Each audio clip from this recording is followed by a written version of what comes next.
Welcome to One in the Shibal with Susie and Ed. We're just two Asian Americans talking shit about shit. While two dogs munch away at a bull's penis. I don't think it's a bull's penis. That's what I think. I'm pretty sure that's what a bully stick is. A bull's penis is not. I think it's like a rawhide. What do you think? No. Let us know. No, it's not the same. It's not. Please read the. It's just rawhide, right? Yeah. Oh, those aren't bully sticks. Those are No. bully hide shoes. Okay. Because I was like, but they're hollow on the. I don't know the anatomy of a bull's penis, nor do I care to know much more about it. And end conversation. Thank you so much for joining us. Okay, bye. I do that every so often. I'm like, this show's going to go in a number of different ways that I don't know that I wanted to, starting with the bull's penis. Anyway. Oh, beef pizzle, I think, is the penis, no?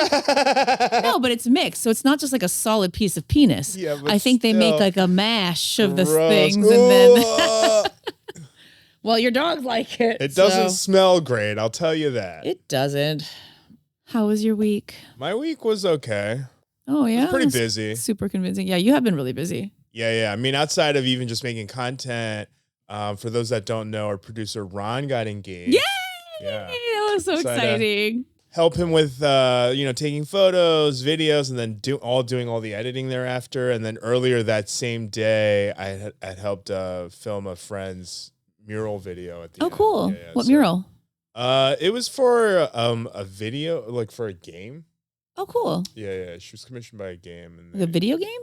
Yeah. I think a phone game. And then, so then had to do that. There was a rally for Yong Yang. So yeah, I'm sure some people probably are thinking that I didn't make videos for a couple days because safety or something. But in reality, I was just really busy. swamped. Yeah. Yeah. I think people really underestimate like how much time content creation really takes. Yeah. It takes so long. Or that like, we're not just like a person inside the TV just waiting to turn the TV on. You know what I mean? Like, I don't exist outside the context of your screen. Someone one day when I was like talking about like releasing something the next day, people were like, why don't you release it now? What else do you have to do? I was like, busy, my bitch. life? Fuck. I was like, Jesus. Can I take a shower and eat lunch? God damn it. Like once a month I need to make food for Archie, and that like ends up taking 4 or 5 hours. So like sometimes those days don't have content. Spoiled. You're so spoiled. You're so spoiled. Eat your penis. Yeah. See? He loves it. They love it. This is funny because this is the same one Archie was eating since last week, and Colt ate He's already through his second one. 7 minutes. Yeah, he has a very strong jaw. He's so sweet, though. I feel like this show's very boring so far. But yeah, other than that, not very much, you know. What about you? How's your week? Same as ever, just busy. Kids, dogs. We're having some repairs done to our house. We found mouse poop in the garage, so we had to burn it down. No, I'm just kidding. So my husband went like fucking insane and like cleaned out every single thing. And then that's what you have to do. You have to. Yeah. You have to. But God knows. I mean, they're mice. They could be anywhere. But like in this couch. Like maybe. But he definitely is on a mission. He like cleaned out Home Depot. No, Lowe's. It's like that movie with Nathan. What's his face? Nathan Lane? Yeah. The guy from the Birdcage? Yeah, Mousetrap or something, where he's like looking for this mouse and they're like driving each other insane. Or actually, mostly like the mouse is driving Nathan Lane insane. I've seen 6 movies in my life, and Mousetrap is not one of them. Yeah, okay. It's a children's movie, and it's like pretty funny. But yeah, that's what I'm picturing in my head. But it makes no reference to you because you didn't see it. No, it's really funny, though. I'm also planning my husband's 50th birthday party, which is in a few weeks. And my husband is, I think, because he's rounding the corner to 50, he really wants to have like a big party. And I respect that. Like, he loves his birthday. Like, we've talked about this before. I think we fought about it, about the importance of birthdays. And I just have really never put a lot of importance into it.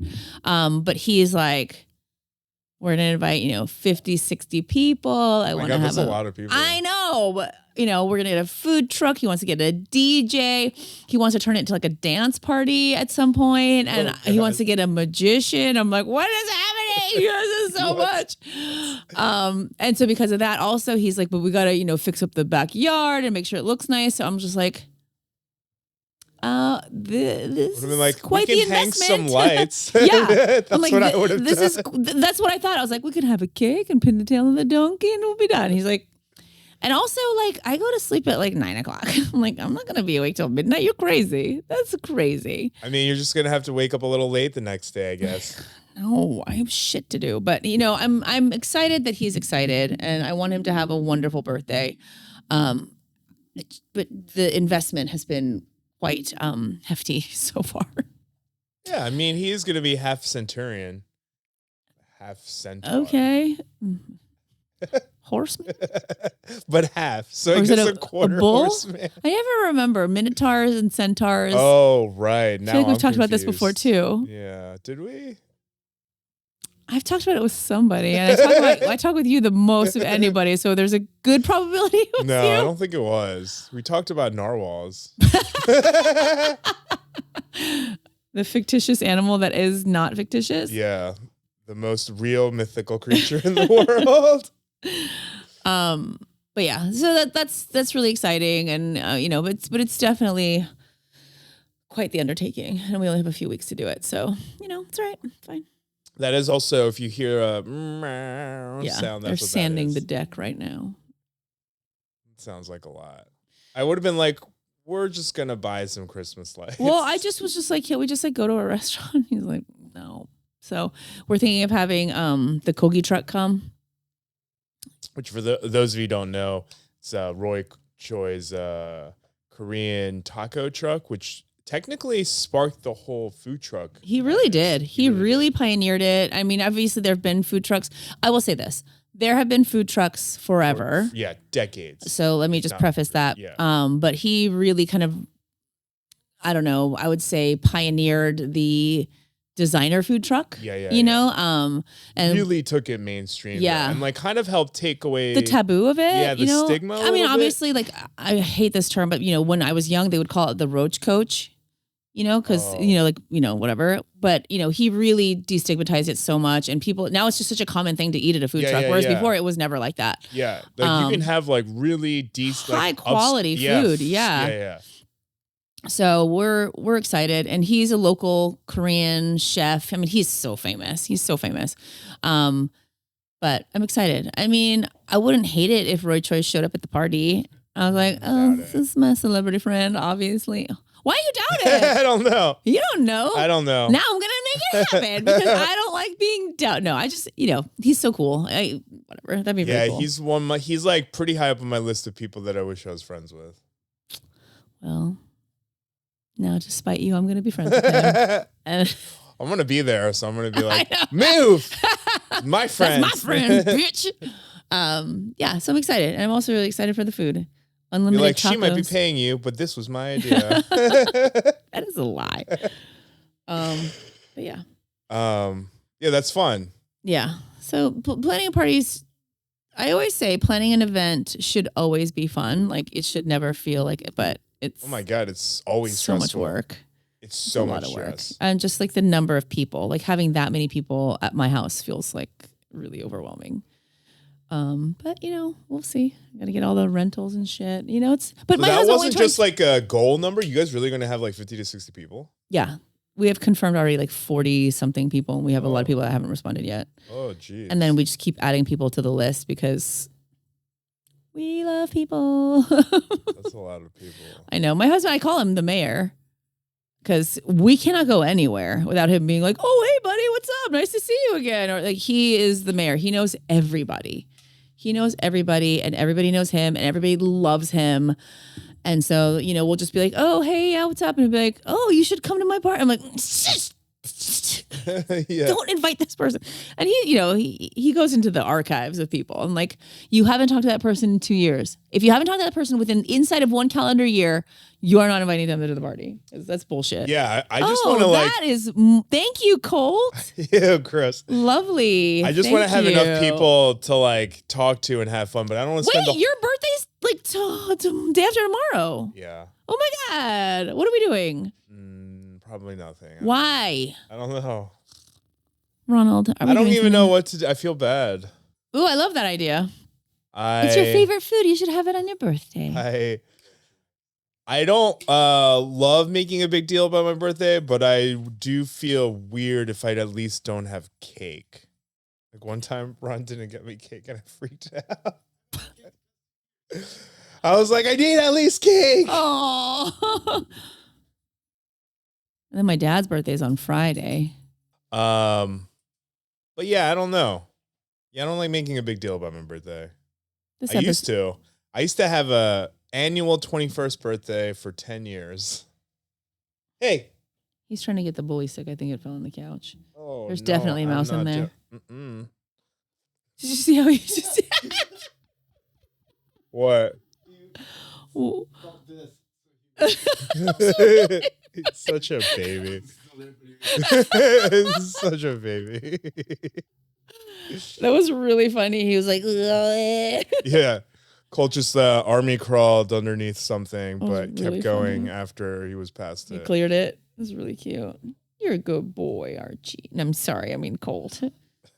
Last week, my daughter goes, Mom, isn't that such a weird name for a dog? That was so funny. I was like, no, I mean, Colt is a pretty, I was like, no, that's a pretty like a typical name. I've heard other dogs name that. And she goes, Colt? And I was like, no, the dog's name is Colt, not Colt. And she's like, oh, I was wondering why Ed would name his dog Colt. Because everyone loves him. Because we're Korean and Koreans love Colts. Not these Koreans. Are you watching the Olympics? No.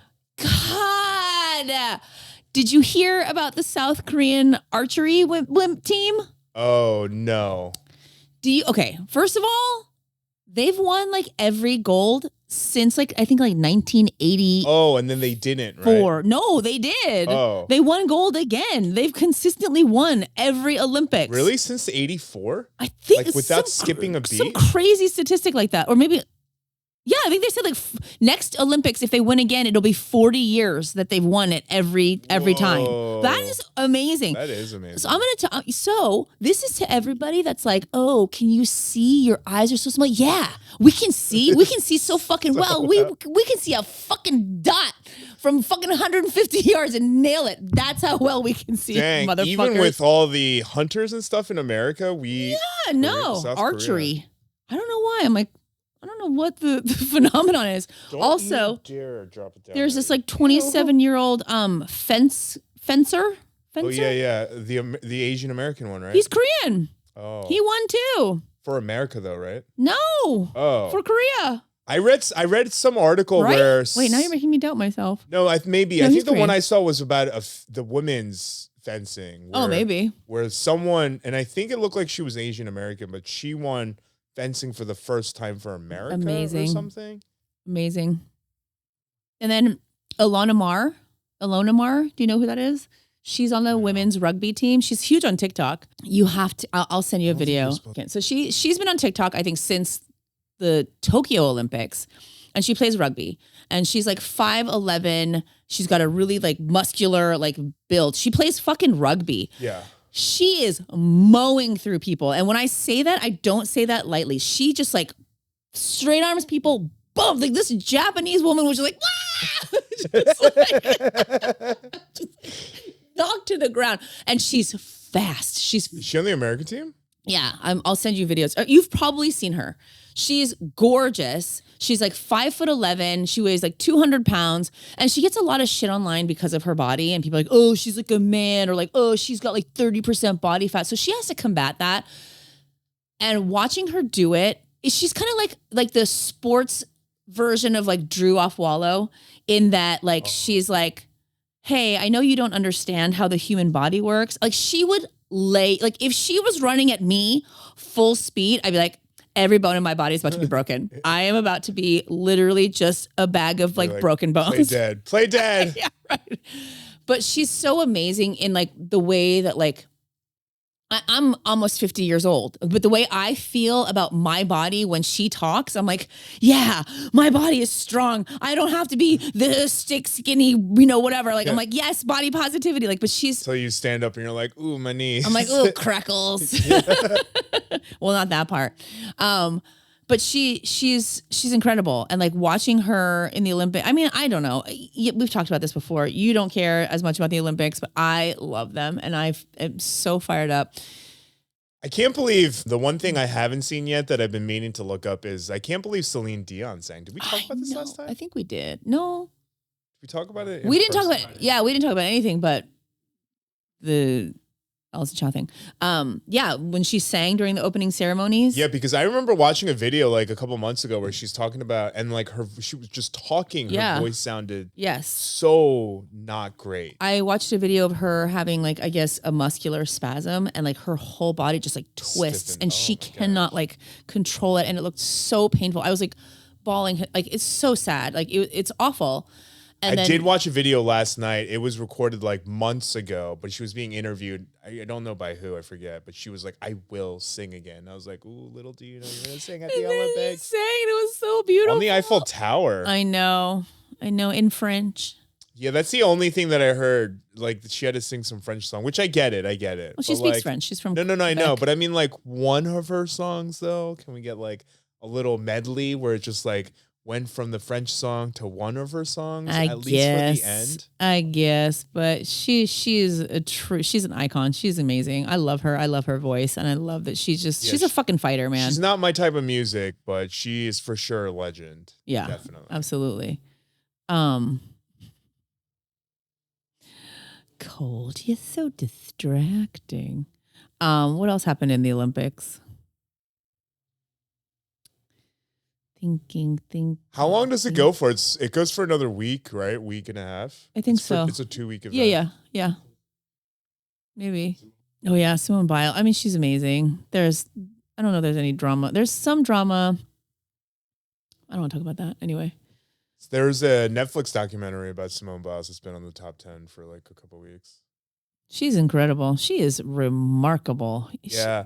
I do like watching gymnastics. There is something so like hard to not watch because it's like so impressive what they can do. The U.S. men's team won their first medal since 2008.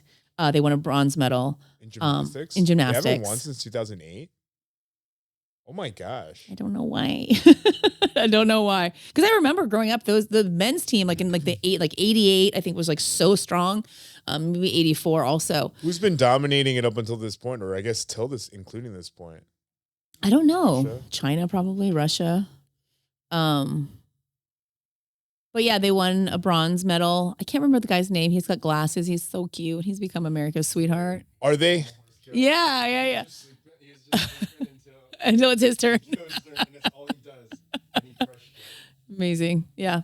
Did the swimming happen yet? Or is it actually happening in the Seine River? No. Okay. What? Yeah, you don't remember that? Like a couple months ago, there was like that weird protest or like talking about how like the swimmers were supposed to swim in the Seine. And then people were like, ew, no, it's so dirty. It's been like untreated water going in there for 50 years. And then like the mayor of Paris or something like swam in the Seine River to like show everyone how clean it is. I missed that completely. But you can't even swimming in a river. Swimming in a river is very different than swimming in a pool, and you can't control the conditions in a river. Right. It's not even. No. Yeah. Are you I thought that was like sure? weird. Yeah. There was you dreamed that. There was even this whole protest where people were literally taking a dump in the Seine. That's to try gross. To protest it. Yeah. Well, it's not going to make it any cleaner. Yeah. Well, I think they were trying to be like, you can't do this, and then they would be like, we're going to make it dirtier. Oh, I don't even know. Like I said, I have no.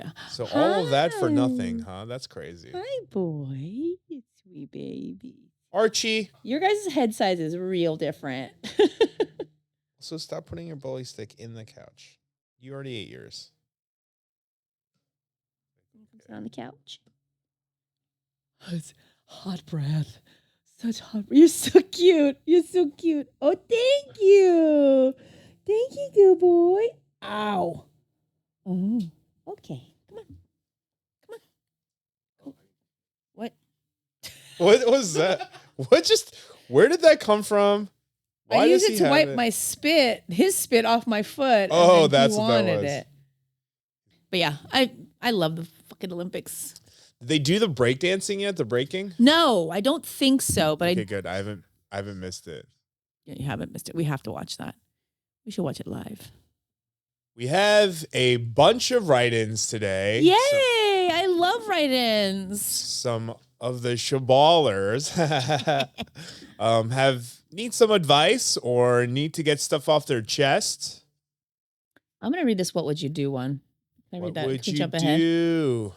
Hello. I have a question for both of you. I would like your opinions, especially because you're both Korean. I'm Korean and my wife is from El Salvador. A little bit about my family. My mom often reminds me that I am Changson. The Changson? What's that mean? Oh, of my family, which means the first son in my family. I did not know that. Me neither, because I'm a family of girls. My father was also the first son. My father passed away in 2008, sadly before he could meet my wife. We got married in 2018, and she has 2 sisters, meaning her family's last name would not be carried on, particularly because everyone in her family has daughters. In 2018, I expressed to my wife's parents that I will change my last name to theirs after marriage to continue their family legacy. This gesture moved my mother-in-law to tears, and she thanked me. However, when I shared my plan with my mom, she was furious. She called my aunt right away, and my aunt stressed the importance of keeping my last name because my role as a Changson. While I've always been told this role was significant, I never fully understood its importance. When I asked my mom, her explanation revolved around tradition, which I struggled to grasp. In the end, we compromised. I kept my last name, and my wife's last name is hyphenated with mine. Now, years later, I wonder if I should have insisted on taking my wife's last name or if it was indeed a big deal. The concept of Changson is still unclear to me, and I don't read Korean well enough to research it fully. I'm reaching out for advice. What would you do? This question has been on my mind for such a long time, and I'd love to hear your thoughts, insights, and what you would do. Thank you so much. I love your podcast because it's 1 in a trillion, JC. I mean, my father has brothers, so I know that, it is very important as the firstborn son, and this patriarchal society that Korea is puts a lot of emphasis on boys. So much so that like your father is your father, but if your father has an older brother, you call him kunabuji, which is like my brother-in-law is like, he says, call me Big Daddy, because that's really what it means. You don't even call him like your uncle. You call him like my big father.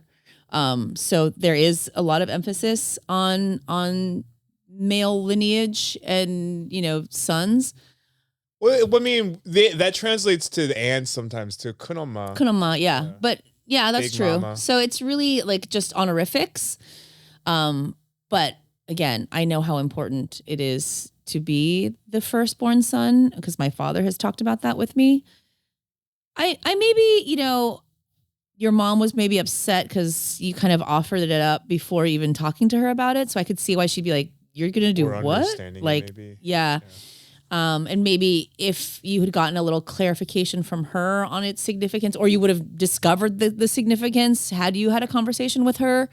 But I think it's, really. But also, is he the only son? No, I don't think so. Because he said he's the eldest, right?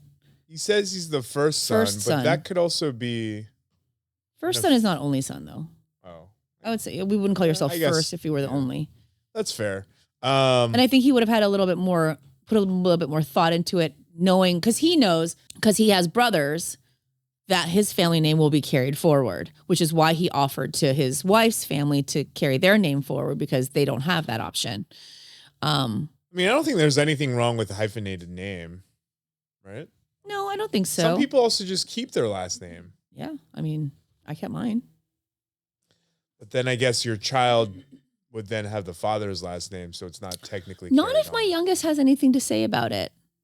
She actually asked if she could change her last name pretty recently. Really? Yeah. I don't think it's anything against her father. I think it's just that she understands that neither of them have my name. And she's like, well, we're 1 and 1 then. I'll have one and my sister will have one. I was like, let's revisit this. Let's revisit this. Maybe we don't decide that today. And my husband was actually kind of okay with it. He was like, yeah, that makes sense. I wouldn't be upset. Yeah. Why would you be upset? Well, my husband knows that, my father doesn't have any sons, but my father has older brothers that have sons, have older brothers that have sons. So there's that. But again, I don't think my husband thinks it's that big of a deal. Yeah. And the little one's just like, I want the same name as mommy. Like, oh, she's the best. She's really very smart and intuitive. She's very smart. And empathetic. Well, she's like, my older sister has daddy's last name, but nobody has mommy's last name. So what's the big deal if I change it? And her first name is also my mother's first name. So she would have the exact same name as my mom, which I think she really thinks is cool too. So what do you think? Maybe I just change my name to Colt's mommy. Colt mama. Think about that. I swear to God, he's smiling at me right now. Probably. I swear to God. He's smiling at me. Thank you so much. That's very sweet. God, if you okay. Okay. Yeah, okay. Well, all right. Okay. He's like, you shook my hand. That was an invite for me to invade your personal space. Why don't you just sit down then? Okay, you're not a small dog, Colton. Okay, no. No, lay down. That's Good our boy. cheese. Okay, that was very moist. Okay, okay. You're such a sweet boy. So yeah, I mean, not a big deal. What would I have done? I don't know. I don't know that I would have offered to change my last name.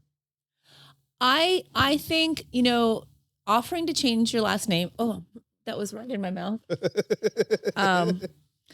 is okay. I mean, okay. No, I don't think there's anything wrong against it. I just personally wouldn't have, yeah.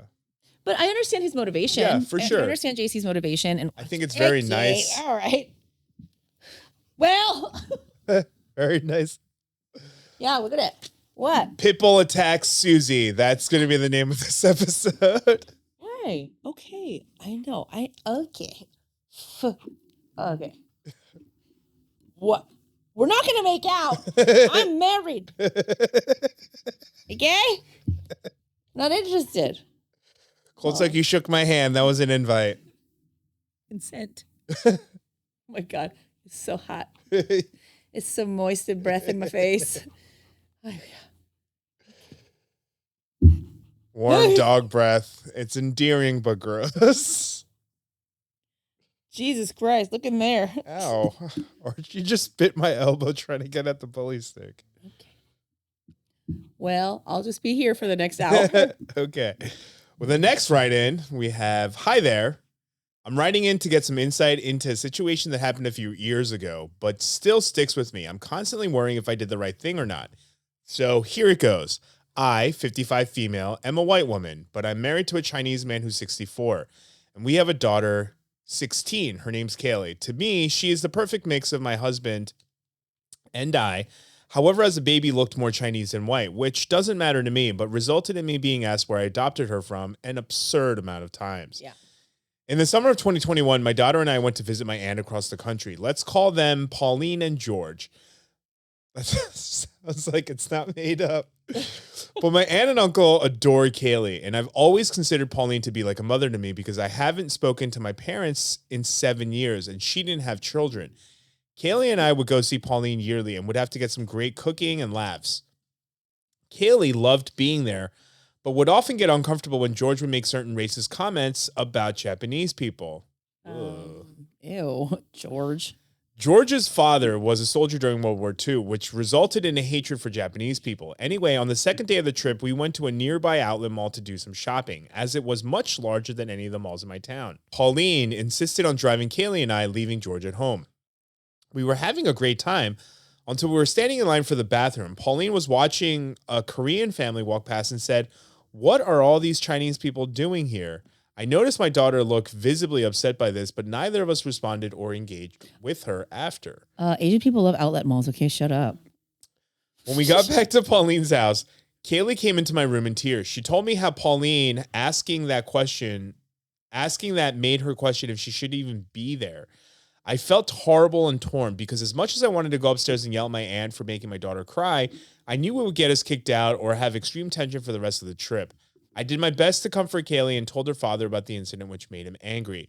The rest of our vacation was rocky but manageable since Pauline wasn't aware of what she said or how much it hurt my daughter. A month later, my mother passed, and my father made an attempt to make amends and have a relationship again. So that Christmas, Kaylee, my dad, and I went out for lunch together. My dad asked about his sister, Pauline, who he had spoken with who he hadn't spoken with in a long time either. I explained she and George were well, but we probably won't return to see them again, and told him about the hurtful and frankly racist comment Pauline had made. My dad said that they weren't raised that way and George's xenophobia had rubbed off on her. Nonetheless, he said to Kaylee that he was sorry she went through that. It's a good response. When I reiterated this to my husband, he laughed because my father also has a disdain for Chinese people. Oh, insider scoop. He refuses to buy anything that says made in China, even saying that all Chinese people are, quote, dirty communists. Wow. To my husband and daughter's faces. Wow. After a week or so, the conversation was nearly forgotten until I received a phone call from Pauline. This didn't surprise me as we did speak to each other frequently, but when I picked up, I immediately knew something was wrong. She started yelling at me, explaining how she thought of me as a daughter and said, "How dare you call me a racist? Don't call me that again." I was so completely confused, so I called my dad. He told me that he had called his other sister, Natalie, and told her Pauline really hurt Kaylee and was being racist. Natalie then told Pauline that I thought she was a racist. I tried to call Pauline to explain everything, but I was blocked everywhere. This divided my family with some cousins, and Natalie refused to speak with me. My husband and daughter think I did the right thing, but 3 years later, I still feel guilty for dividing the family and losing meaningful relationships. So am I the asshole, or am I the asshole? She wrote, am I the asshole for splitting my family over a comment my aunt made about my daughter? That must have been a typo. Am I the asshole for splitting my family over a comment my aunt made about my daughter? No. No. She shouldn't have said it. And in fact, she could have easily been like, hey, I don't think I'm racist, but it seems like I did say something that was racist. So I'm going to prove I'm not racist by learning, and apologizing. Okay, hold on. Sorry, I was really distracted by the dog. I might have missed a couple of things. Well, when people get really defensive about how they're not racist, I feel like maybe you should stop making it about you and learning about what you said, how it impacted someone else. Also, Natalie, what the fuck? Like Natalie, whoever the Natalie is, that Natalie person was just like inserted herself and like she's the one who caused all the problems. Like if you're somebody in my life and you say something about one of my kids, I'm going to have feelings about it and I'm going to talk about it. And if I talk to you about it, that's what, you know what I mean? Like, but to be a third party and be like, oh, well, so-and-so said this and they called you that. Like, did she call them racists? She said that she said something racist, which again is different than calling someone racist. I mean, I think also though, Pauline, maybe you should examine she told her father that, she said something hurtful and frankly a racist comment Pauline had made. What are all these Chinese people doing here? That was the comment, right? Yeah. Which in the very least is like super insensitive. Like you have a niece. Right. Who is half Asian. So like, how is she going to internalize that? Well, so like, instead I'm one of them. So are you questioning why I'm here? Right. Also, do you call me Chinese behind closed doors when I'm not there? She is Chinese. Oh, she is Chinese. Just kidding. Like, I got thrown off by the Japanese comment. Well, because they've lumped everybody in, right? Yeah. There was a Korean family. There's World War I or II. I don't even know which one. World War II. I was like, wait, which war was it? And then, them being Chinese. Yeah. So it was just all encompassing. I mean, here's the thing. Like, I kind of feel like this. It sounds like Pauline and George do have these tendencies. And I know that having a rift in your family can be very, stressful and sad, and you can feel like, grief about it. Like, I understand that. But it doesn't sound to me like these people are like, we see what we've done and we're going to try to be better. It was like, how dare you? That's what how I mean. Dare you? Yeah. You know, they dar-voted, basically. Yeah. How dare you say these things about me? That's an awful thing to say. I don't feel that way. It's like, no, well, you do. So instead of just denying it, why don't we just talk about it? And I need you to know that if you're going to be in my daughter's life, you cannot say these things to or around her, because I don't want that in my daughter's life. And, if you can't stop yourself, or if you're not even going to take the time to like think about it, then what relationship can we really have? If you're not even going to take the time to consider my daughter's feelings and therefore my feelings, I don't know that there's room for you in my life. Right.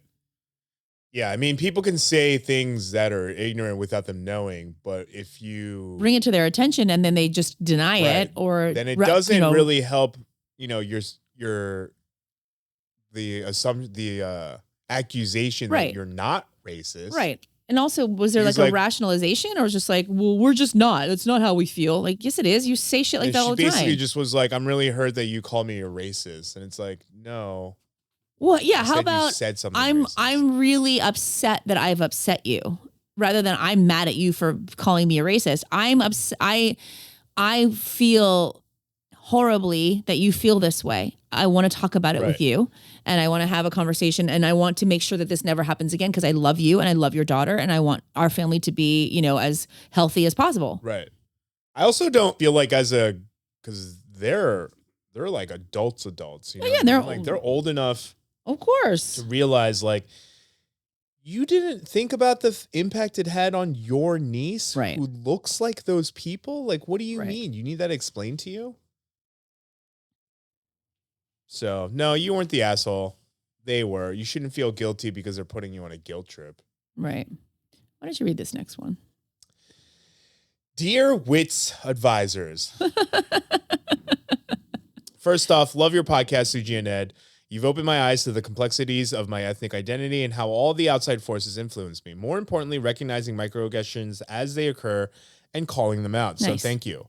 For my Am I the Asshole question, I have a situation I need feedback on.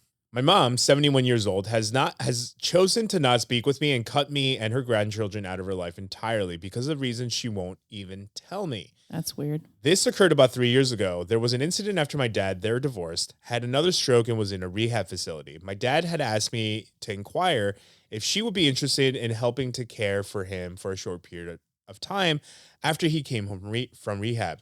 Dad said he would compensate her as she was also in need of money. So it kind of seemed like a win-win. So I asked her, but I guess she was offended by the ask, and maybe how I asked her. It was the day after that I received a text saying she did not want to speak to me for a couple of years for no reason. Jesus. Years is a long time. Weaponizing that is like so weird. Yeah. Saying I need time is different, I tried to call, no answer. Left voicemails, text messages, no response. She proceeded to block my number. I was hurt, didn't understand, but still sent her birthday, Xmas, Mother's Day cards, text messages, and even flowers when she wasn't speaking to me over these past 3 years. I've even gone to her house 2 to 3 times, knocked on the door, no answer. I live on the East Coast. She lives in SoCal, so it wasn't an easy feat. Fast forward to this spring 2024, my father passed away. Just a few days prior to his passing, he was in the hospital/hospice. I would call and leave messages advising that if she wanted to see him, now is the time to say her goodbyes. I probably left about 3 to 4 messages, including the one notifying her that he passed, and then another message regarding the service details. She did not respond. Some context about my mom. She fled Vietnam during the war, spent time in refugee camp in Guam in Southern California when she was probably 19 years old. My parents were married for nearly 20 years, divorcing in the mid-90s. Her firstborn son, my brother, died at 43 years old in 2019 due to bladder cancer. That's so sad. Clearly, she has a lot of unprocessed trauma, and I think she especially was broken after my brother passed away. So am I the asshole for not being a, quote, good and obedient daughter? I feel so much guilt, like somehow this is my fault, and I want to reconcile, but recognize that she does not. It just hurts. Would love your thoughts, Ed, especially as you have a complex relationship with your mom, too. Thank you in advance. With gratitude, M. There's a lot. I think having no clarity on why she doesn't want to speak to you must be tremendously painful. Yeah, I mean, but realistically, it sounds like that's what it is. Because she asked if she wanted to help with her father in his final days as a caregiver and get paid for it. Yeah, I mean, and M is a little bit vague on it, but she said it might be the way she said it. Yeah. The thing is I mean, you should probably feel this question more than I do, but I just feel like if somebody has put a boundary and was just like, I don't want to speak to you and that's that, I don't know what more you can really do, right? You can't really force them. And she clearly does not want it to be contacted. You know, I feel for M because it's like, as having an aging parent who does that, like if her mother passes away, there's going to be insane amount of unresolved trauma. You know what I mean? So like, I feel for M in that situation, but if you're, like you just said, if your mom is going to weaponize having a relationship because her feelings are hurt, because it seems like more than just a boundary, right? It seems like she's putting a boundary down, but in like a weaponized form. Like, you hurt my feelings a little bit, so like I'm not going to talk to you for multiple years. I don't know that it's weaponization, only because she's just saying, I don't want to talk to you. And that's that. Like, I don't think, because she hasn't said, if you talk to me, I'm going to. No, it's true. But I just mean, like, as an adult, you should be able to talk things out. No? Not if you don't want to. There are plenty of people in my life who have done things and I'm like, I'm done and I don't want to talk to you. Is this? I don't know. Hold that same weight? I don't know. I don't think so. I mean, obviously it's more complicated because they are family. But for me, there are some things, but I mean, it's a mother-daughter relationship. So I've a lot of sympathy for that too. For sure. But it also seems like the mom's feelings were just bruised. Her ego was bruised. It could be far deeper than that. I mean, who knows? Like, you're asking me to take care of your dying father after he and I are divorced, and then you want to offer me money to do it? There are shades of it does feel kind of insulting, and it feels kind of like, for sure. Are you not enough to cut off your daughter? Are you not considering my feelings? I divorced this man after being married to him for 20 years. And I don't know the circumstances of their divorce, but obviously there was reason for them to part ways. And now you want me to watch him die and you're going to pay me money for it. That feels to me, a little like, ooh, what? Yeah, I guess. I just feel like maybe it feels normalized because there's like movies and shows where stuff like that happens. But like, I do see your point, right? For sure. Like, I'm trying to this is what I do. Like, put myself in her shoes. It was worth a conversation. But maybe she was so insulted. Like, you obviously don't respect me. I don't want to talk to you anymore. What's there to talk about? You would ask me something like this. And I'm really just trying, and I'm playing a devil's advocate. Point, and I'm really not trying to judge you on this at all. Because I'm trying to understand why somebody would be so upset that they would it would become this. Like, I'm trying to understand, why would she be so upset that she doesn't want to speak to her daughter, especially knowing now that she has also lost a son. Like, so you don't want to speak to your kids at all. You're only, that there must be something very, very serious and significant that you may or may not have really considered. And the only thing that I can think of is I didn't want to be around this person at all because I didn't want to be married to this person. And now you want me to be there for the most intimate, devastating part of their life and watch them deteriorate and die. And maybe also just the idea of and you want to pay me for it? No, I get that. It's a little weird for sure. I'd feel, and then the more I think about it, the more I'm like, whoa, no, that's so weird. Yeah, but I guess the part that gets to me is that she lost her son. And I don't know if they have other siblings, but then to cut off your other child. I know. No, I know. That just seems very, very severe. I get it. Totally. I don't know if selfish is a little bit too harsh, but it just seems a little off. But maybe she's also. It could be. Maybe there is other parts that we don't know, but. But there's a lot of pain there for the mom too. She lost her son. She divorced, lost her son. Then her daughter, in an act of maybe betrayal from how she feels, about it, asked her to do this very sensitive and devastating thing. And then, my ex-husband died. So there's a lot going on for this lady too. So I feel for her as well, because that's gotta be really hard. And people process pain and grief so differently that it's really, maybe she just was like, I can't talk to my daughter anymore because I don't want to deal with the death of my ex-husband. Or you know what I mean? Like, who knows? Who really knows? And I do think it's unfair that the mother doesn't want to talk to her about it. I think that's really unfair. But not everybody is like evolved to a place where like communication is a priority, you know, and not everybody has the skills and the tools to communicate in effective ways that can nurture and foster a relationship. Some people are just like, I'd rather just not. I just can't. I can't even fucking deal with it. And that's how some people function. And that's unfortunate for those of us who want to communicate and want to, you know, create, you know, strong and lasting and, you know, important bonds in our life. It's very difficult, but obviously also not something that can be forced. Can't force that. Yeah. No matter how much we want to. Yeah, I don't know. Yeah, I mean, for sure. It seems like this all happened 2 years after this first son passed away. Yeah. So it is That's a lot. Still pretty raw. But maybe I'm also just like a little, like it triggers me because my mom didn't speak to me for long periods of time when I was a child. You know what I mean? So like to me, it feels a little weaponized, but that might be because of my own experiences. And it's always so difficult to not project your past traumas onto current situations. And see it through that lens. And the circumstances are so different. It is. But like, so I don't know. I feel like, you know, there isn't that much information, but I also feel like, I don't feel like what happened was so devastating, again, without knowing all of the context, that she just like cut her off without a conversation. Yeah. And, you know, I don't know. I feel like also a lot of Asian people and parents go to silence instead of communication because they don't know how to communicate. My mom will do that. She'll kind of freeze me out if she's mad at me, but like, you know, not for long. Yeah. Like after my mom first saw my first tattoo, she like didn't talk to me for 3 months. We were like in the grocery store, like talking, saw the tattoo and just quiet. That's what they do. Stopped talking. My mom does this thing. She'll go on like a hunger strike. And I'm like, you're just hurting yourself, Mom. She'll be like, I'm gonna go. She'll just be so bad. And I'm like, my mom's done that too. Okay, well, I'm going to just eat this pizza roll then myself. Whatever. But that's because they weren't given, my mom and dad, you know, I'll just speak for them.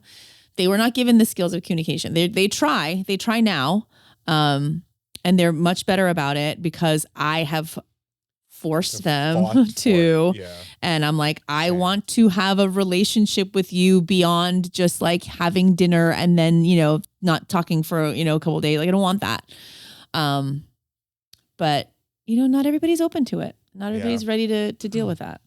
I don't think M was an asshole though. No, I don't think so either. Yeah. But I think the mom might have a different opinion. We don't really know unless we hear from her, and that's the hard part. I don't mean we as in us, but it's right. You know, to her daughter at least. Right.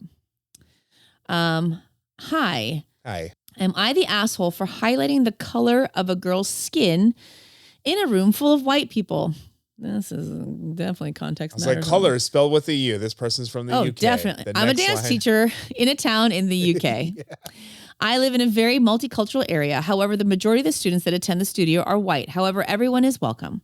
I have a number of dance crews that I teach, and a few years ago, I had a fantastic group of dancers that had an amazing young girl dance that was black with very dark skin, and she was aged around 14, 15 at the time, as were all of the other dancers.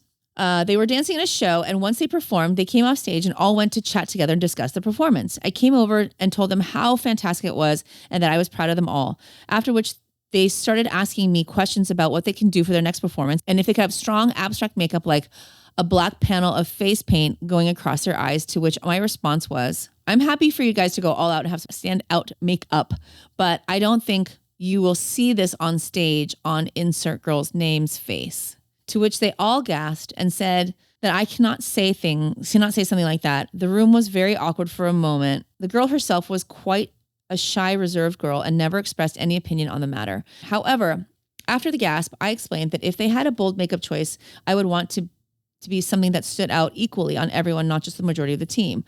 I would want insert name to feel like she stood out just as much as the rest. I had taught that girl for a few years, and skin color had never been brought up until this moment, as it had not needed to. I just felt that in the moment, because she was a quiet girl, it felt wrong for me to not acknowledge her difference, to help her stand out, because she would have never said anything to the other girls. She would have just gone along with what they wanted. In my head, it makes sense that I stand up and make sure that they do consider each of their differences in a respectful way. And at the same time, I have to consider how they will all look on stage. A few years have passed, and I still get this awful feeling thinking about the gasp all the dancers made. Did I actually do something wrong and offend this young girl, or were they being overly sensitive to a subject matter that they are scared to address these days? Thanks, dance teacher DK. What do you think? I think there are ways to steer a conversation without singling somebody out. Yeah, that was going to be my response too. Yeah, I don't think it would have been necessary to make that remark about her and like singling her out in front of everybody. And I think that is why people are like, because they are a group. They are a dance group. And to single one person out for that reason, I think could have been handled very differently it also put the spotlight on her. Right. It's this is the reason why you can't. And also she's a very shy, reserved girl. So to not consider that maybe she doesn't want to be pointed out in that way, that is something to also consider. You could have easily just said something along the lines of hey, let's come up with another makeup choice that maybe will be more standout for everyone. You know what I mean? Or even just... But without saying her name. Or maybe even in that moment, be like, you know what? Why don't we just brainstorm different ideas? Let's brainstorm a lot of different ideas. You know what I mean? To just open it up. And sometimes you can kind of steer a conversation to make it so that they arrive there on their own without having to point it out. Yeah. And sometimes you have to get very creative and be like, I don't know. Will this be as impactful as we all think it might be? What other ideas do we have? What else you guys got? This is fun. This is brainstorming. Everybody can come up with an idea and maybe even hope that this reserve girl comes up with an idea of her own. You know what I mean? And, some people just my younger sister hates being pointed out in a group. She does not like that feeling. She doesn't like being singled out. I don't love it. Yeah. Well, especially when it's something like that. Oh, maybe we shouldn't do that because, think about, so-and-so. Yeah. They won't, Ed's Asian. It's right. Oh. Yeah, I'd be I know. Okay. Right. And I don't think, and, if also in a group full of predominantly white girls to point that out, number one, I'm actually really happy that the girls were like, you can't say that, or whatever, that they're, sensitive and aware of it. That's important too. Were they also not thinking about the other girl and the impact? Potentially. But again, you can have that conversation without making it seem like, hey, direct your attention to her. Right. Everybody look at her. We have to think about her. It's okay, but you didn't have to do that. You could have just very easily been like, I like that idea. Let's play with it. What can we do to make sure that, everybody stands out in that same, and you could have even said what you said without pointing to her. Right. This isn't maybe, maybe this won't stand out as much on everybody. So what about, something in our hair or something in our. Yeah. Or what about just a blue streak across our face? Or what if we all wear different colors on our faces, to make the most impact for our particular skin tone? You know what I mean? Even that is oh, I didn't consider that other people's, you know what I mean? If you sometimes you just have to plant the seed, especially when you're in a group full of 14, 15-year-old, 16-year-old girls, just plant the seed and then let them nurture it. And then that will kind of, oh, you're right. I didn't think about that. What if we, and let them get there on their own? Because, I think that's a far more effective way to lead kids. Yeah. They have to be able to come up with these judgment calls on their own too. For sure. I don't think they were an asshole per se. No, I don't think you were an asshole at all. But definitely.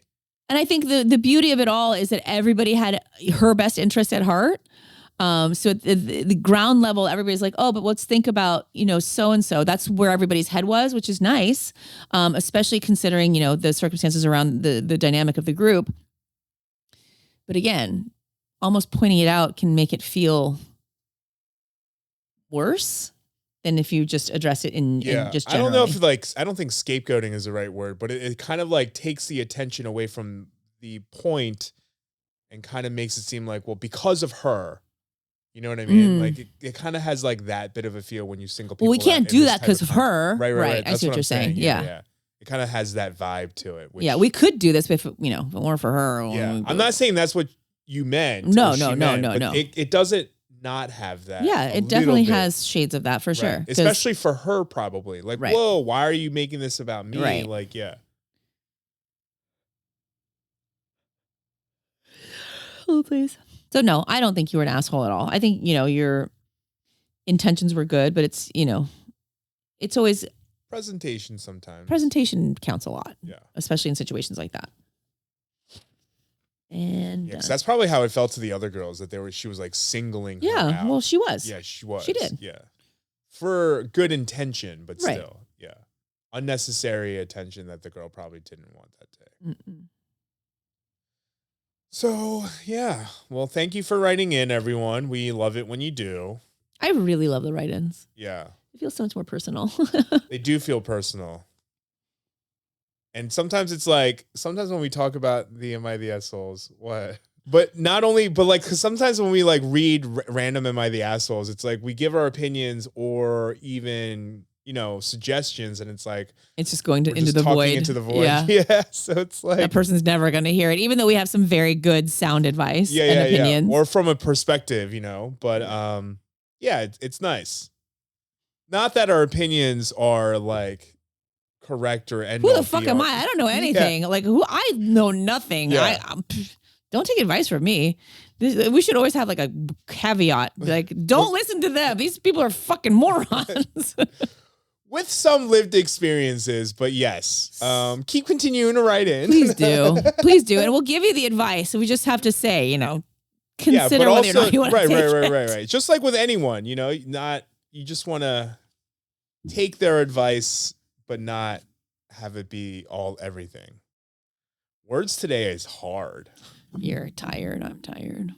Why are we so tired? Because life is hard, man. Adulting. That's such a millennial thing to say. God, I'm Gen X and I would never say that. I would never say that. Adulting is hard. Womp womp. Oh, God. I did a thing today. It is such a millennial thing Millennials to say. are so cringy. No offense. Well, on that note, thank you for joining us on another episode of What in the Shibal. We'll promise to try to get some rest this week and be more energetic next week. I'm sorry. I feel bad.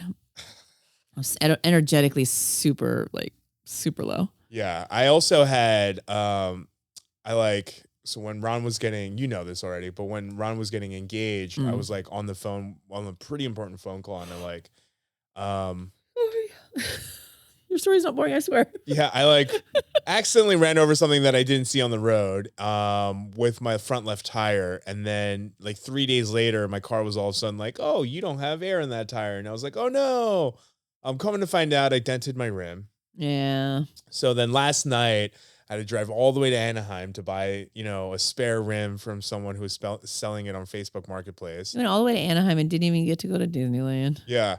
Why?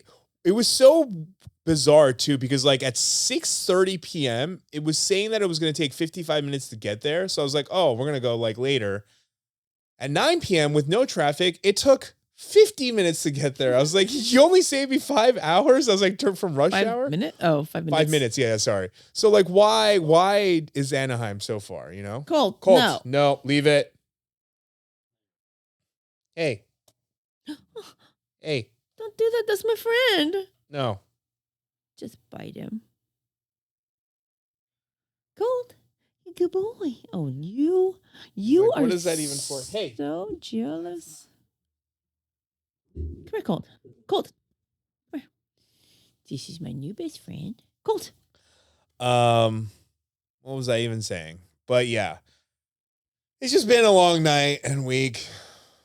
Probably going to keep going. But otherwise, thank you for joining us. We really enjoy having you here and writing in. So if you do have any stories, questions, asks, write in at What in the Shibal. That's SHIBAL @gmail.com. Otherwise, you can find us on our socials. You can find me at Sujio1 on TikTok and Instagram.